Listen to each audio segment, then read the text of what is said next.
Hey guys, last thing I did on this was the front C-notch. I've got that tacked in place here, and I'm trying to finish up the rest of the suspension. But to do that, I want to create the front shock mounts to make sure that I'm clearancing this for the suspension either enough and not too much. So I just want to make sure that I've got everything cut away so that it moves freely within its entire suspension range without causing any issues. You can see on there right now I also have my my servo, and that is for the same reason. I want to make sure that it can move freely without hitting frame rails and things. For the front shock hoops, I took a piece of 3/16 solid round bar and put a simple bend in it. I've tapered the ends just on the bench grinder, and what these are going to do is they're going to sit on top of that C-notch and then down to the existing frame rail. From there, I'm going to take more of that 1/2 inch square stock, cut off the bottom of one of the four sides, and then drill a couple of holes in it, and that will create a double shear shock mount. The top of the shock will be rotated 90 degrees, and I'll go with the standard shock cap rather than that reservoir style. But that is my plan for now. I did that first on that Scout build, and I thought that worked really well, and it was really easy to fabricate that mount. And that square stock is nice and heavy, so it makes really good mounts. So that's what I'm planning on doing tonight. After that, I'll get into telling you what I'm going to do for the rear of this thing, which is a little bit more involved than what I originally had planned. What I originally was going to do was do something like this again. However, I've changed my mind and I've got a whole new plan for the rear end. So we'll get to that towards the end of the video. But for now, I'm going to get these shock mounts installed.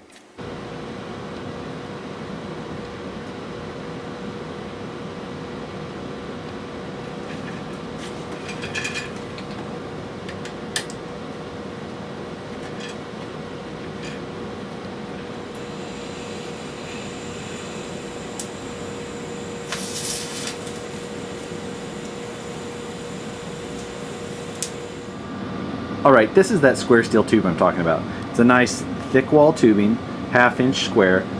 Right there you can see a hole that I've drilled, and the reason for that hole is that when I cut this tube off, I'll cut it right through the middle of that hole. And that will give me an easy locator to allow me to put this right in the center of that shock hoop. Here you can see that I've already attached one side. Now, you can see how I cut off the bottom of one. Here you can see I cut off the bottom of that square, so there's the three sides, and the bottom would be there. Simply cut that off, and I drilled an 1/8 inch hole through the side, and that allows me to have a nice double shear shock mount, very quick and easy. Alright guys, there the truck sits for tonight. Front shocks are done. Rear shocks, I just moved the mounts way forward and bolted them on. That's just a temporary thing. I just wanted to kind of see it at a ride height. It's similar. This is about where it's going to ride normally. So that gives you an idea. Now, my plan for the rear end. Normally,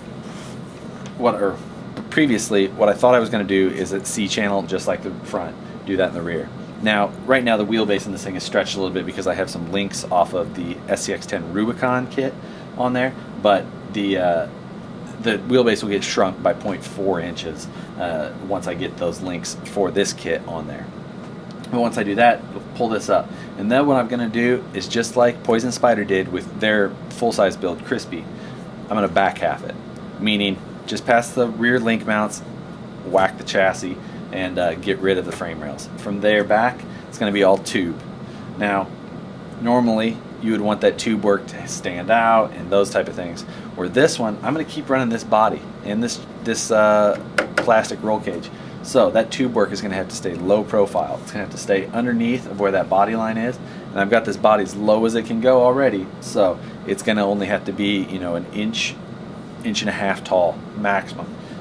And I'm going to have to brace it into the chassis so that that section in the rear, which is going to hold the shock mounts and things like that, is strong enough that I won't have any flex or bend or anything like that in it, which will likely require me to do some tie-ins to other parts of the chassis work. So you can also see here, I've got a couple of nostrils in the hood now.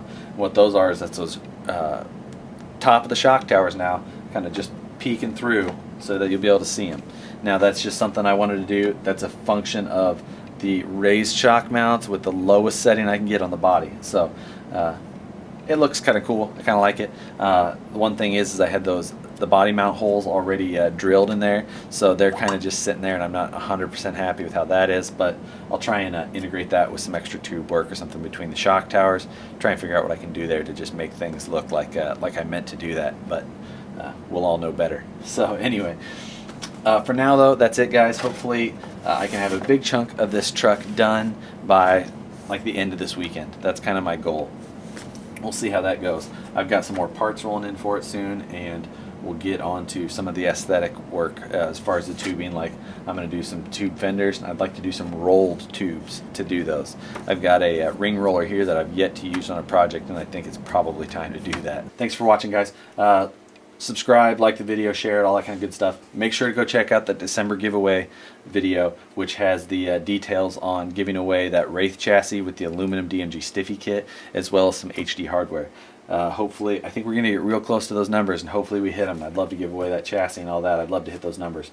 And if these giveaways go well like that, I'm just going to keep trying to give stuff away every month. I think it'll be a fun deal, and hopefully it'd be some stuff that you guys could use and help build your guys' shop up, things like that. I have a lot of fun fabricating, and I know that that's what keeps me as interested in the hobby as I am. So anyway, get over there, check that out, show it to your friends, whatever you got to do. Let's hit those numbers and give away some stuff. So we'll see you guys later. Have a good night.